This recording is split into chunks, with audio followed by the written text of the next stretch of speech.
Yo, what is up guys, Grim here, and in today's video, I'm going to teach you how to get rich in PoE. In a previous video, I alluded to the fact that the main and only real thing that matters is knowledge, but I never told anyone how to get that knowledge, where to find it, or anything like that. And of course, people are going to say the main things that matter are how much you play, whether you have a headhunter, whether you have a 500-man racing team selling all of your items and flipping them for you. Well, all these things do help. If you can play twice as long, you'll make twice as much. It's true.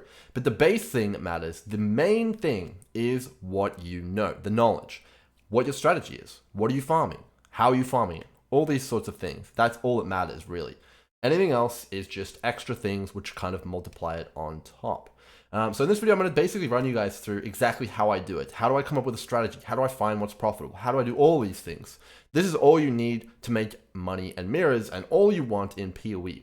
People playing 14 hours, if you still can't figure out why you don't have a headhunter, this video is going to teach you why. So without further ado, let's get into it. So the first thing you need to do is come up with a strategy that you think might be profitable.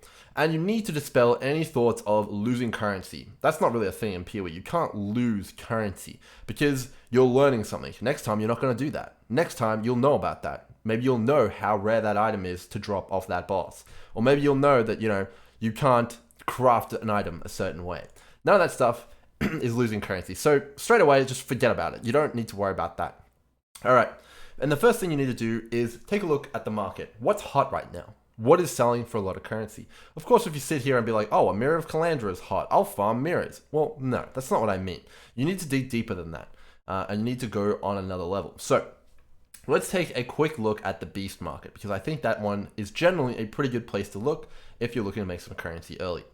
So right now, you can take a look at the beast market and you click, oh, Krakik Camiro. Okay, that's pretty expensive. The Tiger Alpha is pretty expensive, and the rest of the beasts aren't that profitable.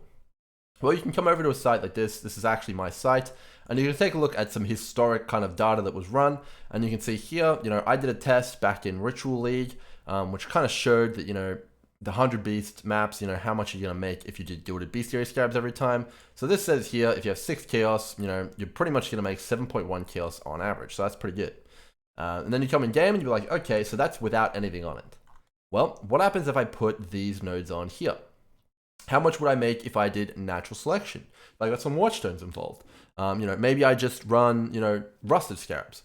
All sorts of these things are now things that you have to think about, and things that you can test, things that you need to mess with, and things that, probably aren't out there already. People probably aren't talking about farming beasts yet. I haven't seen any YouTube videos. So this is a fairly, open market. There's not 10,000 people farming beasts right now. If you're on YouTube looking around for money-making guides and someone just dropped a video on how you can make, 10,000 chaos farming Harbingers and Valdo's Rest, well, chances are all the components for farming that strategy are going to be overpriced, and all the things that get farmed off that strategy are also going to be underpriced because everyone's doing it now and it's the hot thing to do. So if you're looking around yourself trying to find a strategy to do, that is going to be pretty much untapped. You're going to be doing that yourself, and you're going to be making exactly what you can expect to make until something changes. And generally stuff doesn't change until some big whirlwind of a force comes in and sweeps it away. So let's say that you already know, probably on average over like quite a few maps, that you're going to make, at least a little bit of money, and then you amp it up. Well, there you go. There's your premise for your first money-making strategy. You can try that out and you can check it out. And maybe that doesn't work. You tweak it a bit. Tweak it a bit more. Maybe instead of, going just for gilded bestiary scarabs, you take a look at the prices again and you're like, okay, so the main thing I'm doing here is farming the Krakik Camiro. That's where all my money is coming from. Well, maybe I should try using Krakik lures. Then you go over, how much is a Krakik lure? I'm not sure. Krakik lure is I think it's yep, there it is, Krakik lure. You can take a look. Okay, 21C. Well, how much is a gilded bestiary scarab? Go to scarabs. Gilded bestiary scarab. Okay. Okay, it's 60, so it's 4 times the price. Am I going to get 4 times the value from that? And you can kind of start thinking about that. All these things are exactly what I do behind the scenes. Before I make a video or a strategy or anything like that, this is what I'm looking at. I'm just taking a look and I'm sussing it out. I'm thinking, I'm seeing what's going on. And, of course, you can use all of the data here. It helps if you know, like, when it was from and, how it is. Obviously, I have that knowledge. But, generally, you can kind of see it. It's pretty well indicated. Maybe I need to update it a little bit. But, you can also take a look at other things. Maybe you want to take a look at something brand new that no one has information on right now. Well, you can also do that. So let's say you had this crazy idea and you wanted to use the new itemized temples to make currency. So if you guys didn't know, you can turn your temples now into a item, which you can trade to other players. Well, there's two things that immediately pop out to me there. There's the Sacrificial Chamber, and then there's also the Double Corruption Chamber. Double Corruption Chamber is super RNG, and I'm not really a big fan of RNG, so let's go with the Sacrificial Chamber. I wonder if there's anything we can do with that to make currency. Well, we can also take a look over here. There's a section called Incursion Flips. This is basically what happens when you sacrifice a unique and its vial at the Sacrificial Chamber. So you can see here that if you were to sacrifice tempered flesh with a vial of transcendence, the tempered flesh, you make 83.4 chaos. Okay, that's pretty good. So let's pull up the trade website here, Path of Exile Trade. Pull it up, and we'll take a look. Maybe there's some profit to be had here. I'm not sure. So I actually don't know how to look up an itemized temple. So maybe I just do Sacrificial Chamber tier 1. Maybe we can change that to tier 3. Is there any way to change it? What is it called? Sacrificial Chamber T3. Sacrificial Chamber tier 3 PoE. This is exactly basically what I do.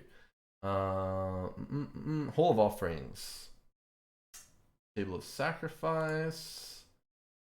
I think this is it. Yeah, Hall of Offerings. Let's see if that's actually it. Hall of Offerings. That's the T2 one. What's the T3 one? Table of Sacrifice. Featured in the Sacrificial Chamber. Apex of Ascension is what it's called.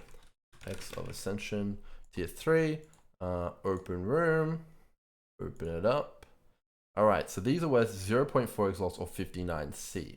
And I make 83.4C from buying the materials. So due to the fact that you only make a little bit, it's like the margin's pretty small, I would conclude that that's not worth it for me.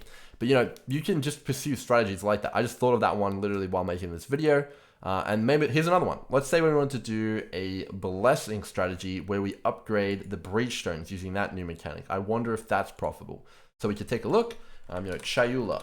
Okay, so an enriched Chayula right now is 147C, and a pure is 199, which is pretty interesting. Maybe we take a look at how much a blessing is. So you can check it out. Blessings, 38C. So right now, if I was to buy all the enriched breach stones for Chayula, and I'll go here, plus 147. Yeah, let's take a look at that. 185 and then pure Chayula. Now you make, that amount of profit. Like by buying the blessings and then selling the pure stones, you would make 14C profit per stone. Now, maybe you can charge a higher price because you have bulk. Maybe that's something you could do and sell like 5 Chayulas at a time and you charge like 210. And now suddenly you're making 25C or something like that per stone you do. Maybe you check out the different stones. Maybe there's some profitable flips there to be done. But this is the kind of stuff you need to be thinking about. If you want to get rich in PoE, one thing you're going to be like, you're going to have this crazy idea, you're going to try it, and then you're basically going to be like printing exalts. And it's going to feel so broken, you're going to feel crazy that you hadn't done it earlier. And this really is what's behind getting rich in PoE. It's all about knowledge. If someone else doesn't have that knowledge and you have it and you exploit it for long enough, you're going to basically make mirrors off it. There's tons of new stuff. Maybe there's something to do with the new ritual nodes on the Atlas trees. Maybe the new harbingers have reworked and they're really, really crazy. All sorts of different things that can come together. There's infinite combinations of like map fragments, prophecies, all that sort of stuff, which can come up in these crazy different kind of like combinations, which just yield incredible results for any given day. Like it's going to be different based on the economy at the time. I'll give you another example. This one actually popped out to me when I heard someone say that Horizons are in fact actually, really, really expensive right now. They're over 1 chaos apparently in any large amount. So if they're over 1 chaos, well then how can I get Horizons? There's Harbinger, there is the Heist. There's one of the heists gives Harbinger rewards, and they give like 2 to 3, maybe even 4 Horizons in some of the chests. What else drops in Heist? Well, stacked decks drop in Heist. Stacked decks are currently 2 chaos per stacked deck. So now you can get the Horizons, which are really overpriced, and you can get the stacked decks, which are super overpriced. Well, what about Harbinger Orbs? Those drop too. Whoa, Harbinger Orbs are 2 chaos each as well. I also happen to know that Exalted Shards drop in those in those highest as well. I wonder how much they are. Then you go onto TFT, you check it out, you buy some in bulk, you give it a go. Maybe you make absolutely disgusting bank and it's crazy. There's all sorts of things that you can come in and just look at. There's so many resources available. You know, maybe you're a crafter and you want to look into crafting. That's a little bit more difficult because you need to look into specific items. You need to have a lot more knowledge. But Craft of Exile is basically going to be your friend here. It's going to tell you how much it's going to cost to make on average, you know, and all sorts of stuff like that. And you can come up with insane strategies, which, you know, you can just print items. And really crafting is one of the ones which is really insane because not many people want to do it.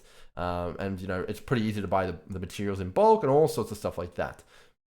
You know, it's all just about looking at what's on offer today and then coming up with, you know, something that you think might be profitable. And this is actually the whole reason I play. It's the whole fun part. This is the fun part. And most people cut that out and just follow a YouTube video. I think it's kind of crazy, actually. And I hope this video spurs some of you on to at least try looking at the economy, try coming up with some crazy ideas. And I think that is the real fun of PoE. And that is how you're eventually going to get rich in this game, if that is your goal. Because, you know, there's no way that you're going to get rich following some YouTuber's guide.